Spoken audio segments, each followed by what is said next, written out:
안녕하세요, 신작가입니다. 최근에 좀 구독자분들이 좀 늦어가지고 제 소개 잠깐 하고 내용을 시작을 하도록 하겠습니다. 저 신작가 저 본업이 작가가 아니에요. 그냥 취미로 책 한 권 썼고, 또 어떤 분들이 야 무슨 책 한 권 하나 안 낸 게 무슨 작가냐, 그리고 베스트셀러는 돼야지 작가 아니냐라고 말씀하시는 분들이 계시는데, 책 냈고 베스트셀러 올랐습니다. 그리고 머리는 왜 이렇게 박박 깎았냐, 탈모 때문에 깎았습니다.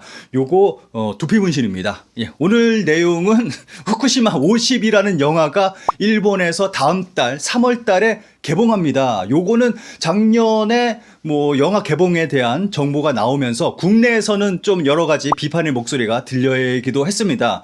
요거 영화 하나 만들어서 이거 후쿠시마 물타기 하는 거 아니냐, 요거 좀 미화시키는 거 아니냐라는 그런 말이 많이 나왔어요. 그런데 요게 드디어 다음 달 3월에 개봉하게 됐습니다. 그래서 일본 언론에서 지금부터 슬슬 언론 플레이를 하기 시작했습니다. 우선 후쿠시마 50이라는 말은 당시 후쿠시마 원전 폭발이 일어나고 그때 다른 사람들은 다 도망가고 50명이 남아서 그 원전 방사능 누출을 막았습니다. 그때 해외 언론이 붙여준 이름이 후쿠시마 50이라는 이름을 붙여줬어요. 그래서 일본에서 요 이름을 가지고 동명 후쿠시마 50이라는 제목을 단 영화를 개봉하게 됐습니다. 요거에 대한 기사를 하나 오늘 소개해 드리도록 하겠습니다. 후쿠시마 50은 영화인의 각오가 담겨 있다라는 제목의 동양경제의 기사입니다. 2011년 3월 11일 매그니튜드 9.0 최대 진도 7이라는 일본 관측 사상 최대인 동일본 대지진으로 생겨난 쓰나미가 후쿠시마 제1원자력 발전소를 덮쳤다.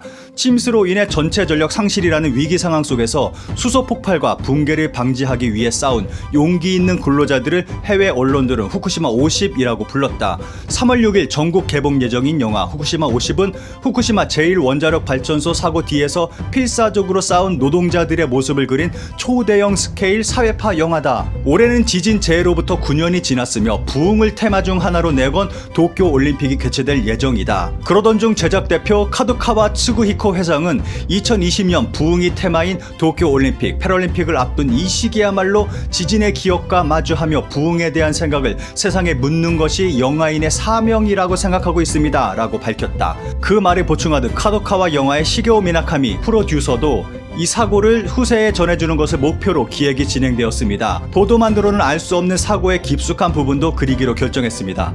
대자연의 경이와 인간의 자만심, 그런 부분도 본작의 중요한 테마라고 생각합니다. 라고 기획 의도를 말하며 해외 진출도 생각한다고 한다. 그런데 과연 이런 영화를 사는 나라가 있을까요? 한국에서 개봉할 확률은 거의 0%에 가깝다고 생각합니다.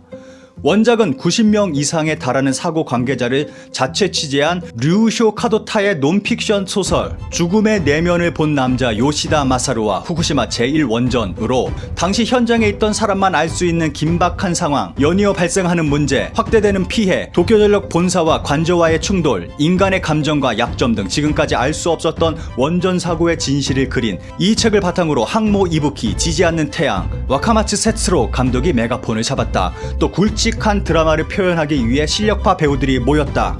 요시다 소장은 혼란에 빠진 현장에서 상황 파악을 못하고 있는 도쿄전력 본사와 관저의 불합리한 명령에 현장은 사람의 목숨을 걸고 있다 라며 좌절감을 느끼면서도 현장 작업자들의 안전을 최우선으로 생각하는 의연한 태도로 대응한다. 촬영 현장에는 요시다 소장의 근처에 있던 사람들도 견약했으며 와타나베 감독은 그들에게 요시다 소장의 사람됨을 귀 기울여 들었다고 한다.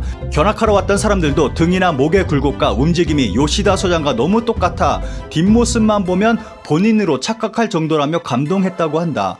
총리가 후쿠시마 제1원자력 발전소 시찰을 오는 장면에서는 육상자위대의 협력하에 주요 인사 수송 헬기 슈퍼 퓨마가 등장. 게다가 도모다치 작전 장면의 촬영은 미군의 협력으로 요코다 기지에서 촬영이 이루어졌다.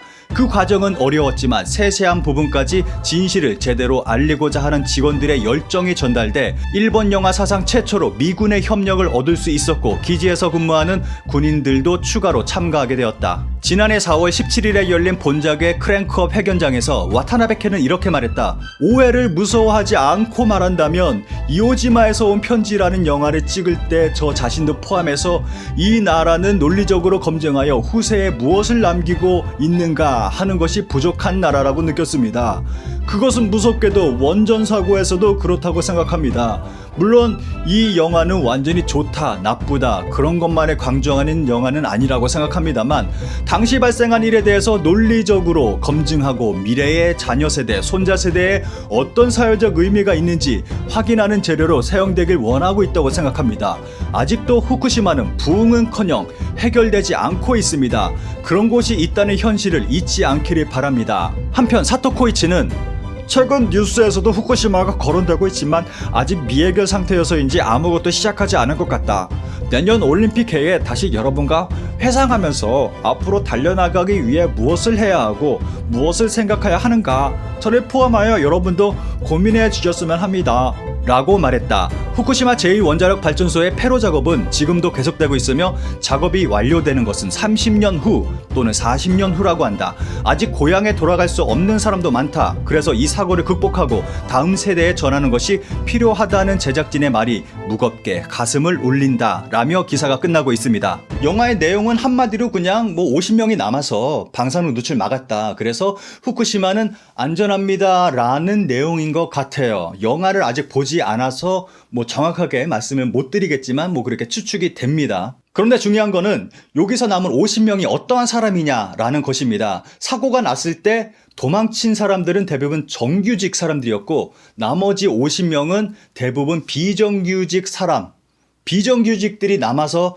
거기 사고 처리, 뒷감당, 뒤처리를 한 거였어요. 그 사람들 일당이 한 10만 원 받는 일당 비정규직들이 남아서 처리한 겁니다. 그래서 일본에서도 그 사람들 루저들이 남았다 그러한 얘기가 있었다고 해요. 그리고 사고가 난 후에 18개월이나 지나서 일본의 총리가 그들에게 감사의 말을 전했다고 합니다. 그런데 18개월이나 흘러버렸어요. 그때는 이미 방사능 피폭으로 인해서 다치거나 죽거나 대부분의 사람들이 그러한 상태였다고 합니다. 그런데 일본 정부는 그 사람들이 다치고 죽은 거는 피폭 때문이 아니다라고 또 나중에 말을 했다고 하네요. 그리고 이 영화가 왜 도쿄 올림픽 전에 바로 직전에 개봉하는 걸까요? 보통은 이런 사고 터지면 10주년 해가지고 개봉을 한다거나 하는데 9년, 올해가 9년이에요. 게다가 도쿄 올림픽 열리기 바로 직전에 영화가 개봉을 합니다. 개봉일만 봐도 저는 안 봐도 비디오인 것 같아요. 일본에서 왜 이 영화를 만들었고 왜 지금 개봉을 하는지는 여러분들 다들 잘 아실 거라고 생각합니다. 제가 생각할 때 아무래도 이 영화가 개봉하고 난 후에 분명히 미드 체르노빌하고 굉장히 비교당할 거라고 생각합니다. 나중에 개봉하고 나서 일본에서 좀 반응이 들려오면은 그 소식도 전해드리도록 하겠습니다. 여기서 마지막으로 이 기사에 달린 댓글을 좀 읽어보도록 하겠습니다.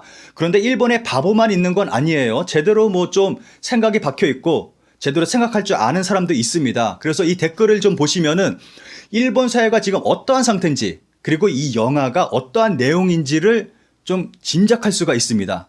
재밌어요. 언제나 그렇듯이 댓글 재밌습니다. 한번 보시죠. 이 소재로 영화가 나올 정도로 시간이 지났구나. 거대 지진 발생으로 시작된 전대미문의 재해, 해일, 그리고 후쿠시마 원전의 폭발.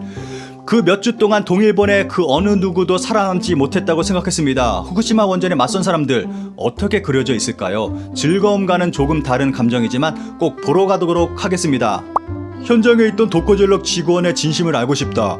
사고 전과 후에는 어떤 변화가 있었는가? 영화는 각본에 따라 그럭저럭 만들어낼 수 있다. 아는 협력 업체에서는 2, 3년 후에 점점 그만두는 직원이 늘어갔다.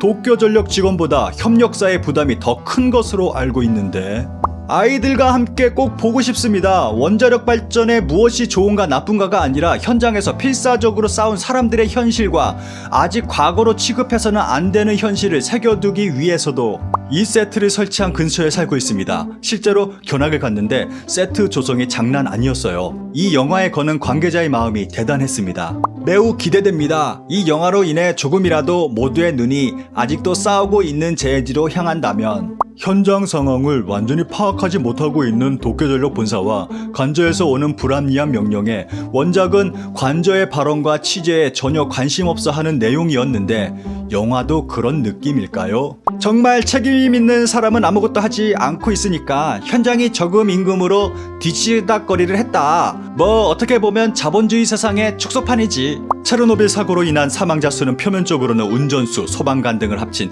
33명이지만 사고 처리한 군인, 터널 굴착, 탄광 노동자에서 다수의 사망자가 확인되었다.